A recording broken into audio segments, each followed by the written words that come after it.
stages.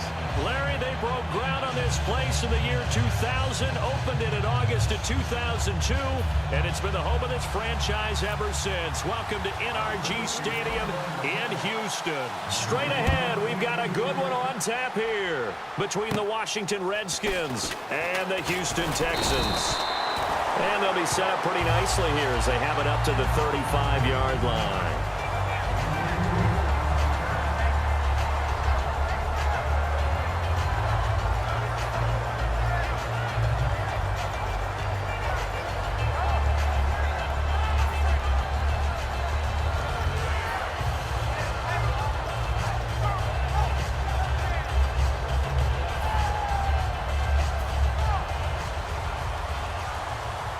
Shift together here from the D-line. They come out here in the eye. Now a first carry for Lamar Miller. And this defense not giving him anything there. Maybe a yard up to the 36. Give the tackle there to Josh Norman. Now Osweiler on second down. Going for the deep ball. And that is caught one-handed. Oh, my, he pulled it in. A big hook up there. Osweiler to Hopkins. And even 50 yards.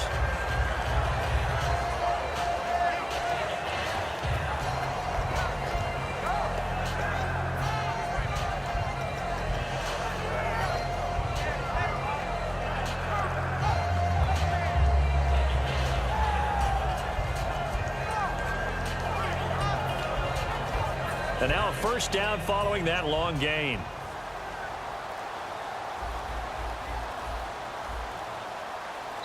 And now we're going to get a timeout called by the Redskin defense. They'll have 2 remaining as we step aside here in this first quarter.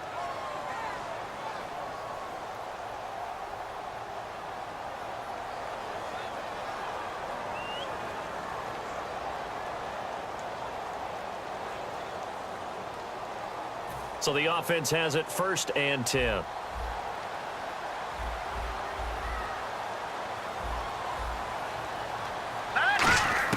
Throwing now, Osweiler on first down.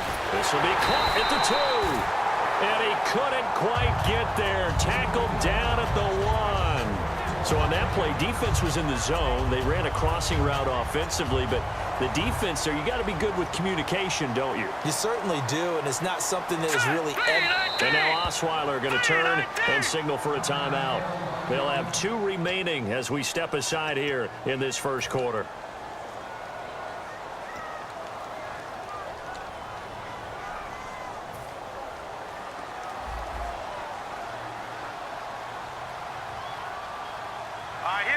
Osweiler with a sneak, and he fights his way into the end zone for a Texans touchdown.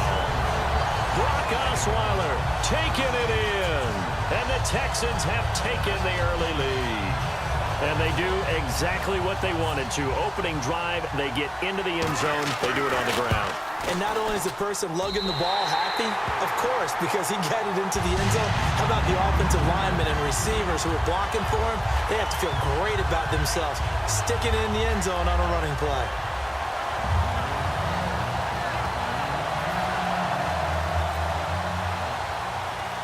Now it's Novak on. He'll send this one away following the touchdown. Now it's Chris Thompson on the return. And not a bad return here. He gets it out to the 25-yard line.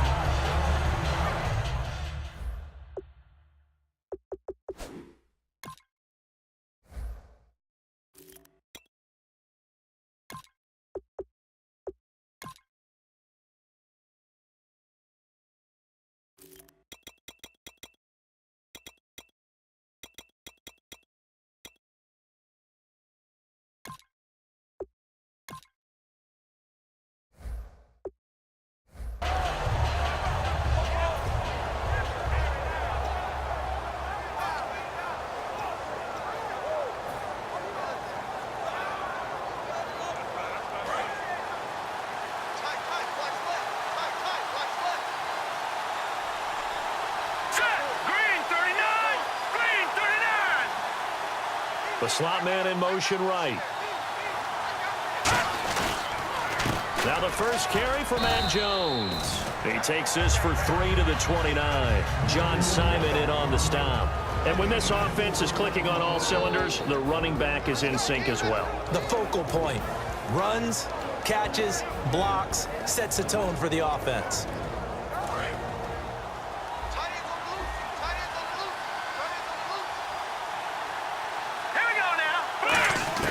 Second down, Cousins. This one complete to Jordan Reed. And he's taken down, but not before getting this across midfield and just shy of the 40. Now that play will end up on the highlights, and you'll see it all over the place. But what you won't see, the offensive line that bought the extra time, that allowed for the big completion downfield, those guys made that play possible. Give him 12 yards on that one. It earns him a fresh set of downs.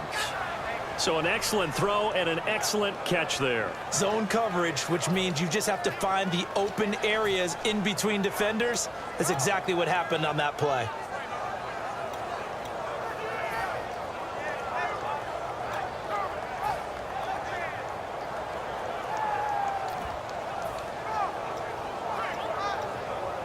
And the offense lining up 1st and 10. They'll need to get the play off quickly. They'll pitch it out to Jones. And he'll get about 4 as he's brought down at the 24. Benardrick McKinney there to make the stop. And on your screen, the defensive starters for the Houston Texans. One thing's for sure. Throughout the season, but really in the playoffs, Clowney and Merciless, boy, did they come on. You get J.J. Watt back next year, a good defense becomes even better. You're exactly right about that. This was a defense that did not get the credit it deserved all year long. Finished the season #1 in total defense in the NFL. And as you mentioned, that's without J.J. Watt. Just think, when they get him back and put everyone else to use again, look out. The Houston Texans will be stout again on the defensive side of the ball.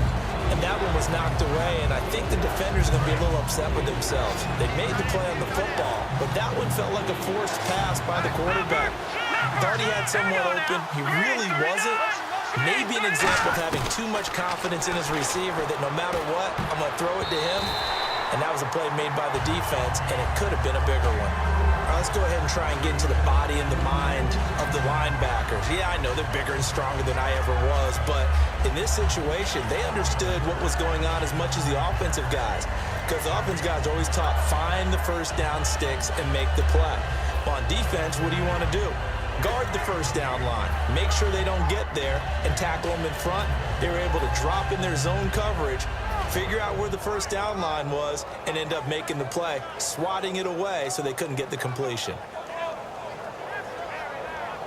And no move to get the offense off the field. They're going on 4th and 5. Looking to jam the receivers at the line here. Press coverage look defensively. Time running out here on the play clock. To throw is Cousins. He finds his target. It's Crowder. Call it a pickup of 7. And on 4th down, they're able to convert and move the sticks. But a field goal attempt was well in hand. They had that, but they decided to go for it anyway. Extreme confidence, it looks like. Yeah, but I bet the defense is going to remember this one, right? They kind of rubbed their nose in it. Give him 9 there on the first down completion. So there on that play, offensively, they ran the crossing route. Defense was in zone coverage. So as a former DB, how tough is it to defend that? It's really difficult because your natural inclination is to chase the receiver and maybe leave your zone. So you have to have discipline in order to talk to your other coverage guys and let him know that that receiver's crossing from your zone to the next zone. He's coming your way. Make sure you have him. And then when the ball is actually... And he takes it in. Touchdown, Washington. Jamison Crowder, a 7-yard touchdown grab. And the Redskins are an extra point away from tying this thing up. Dustin Hopkins on now to add the extra point. And it's no good. He misses the extra point, and this remains a 7-6 game.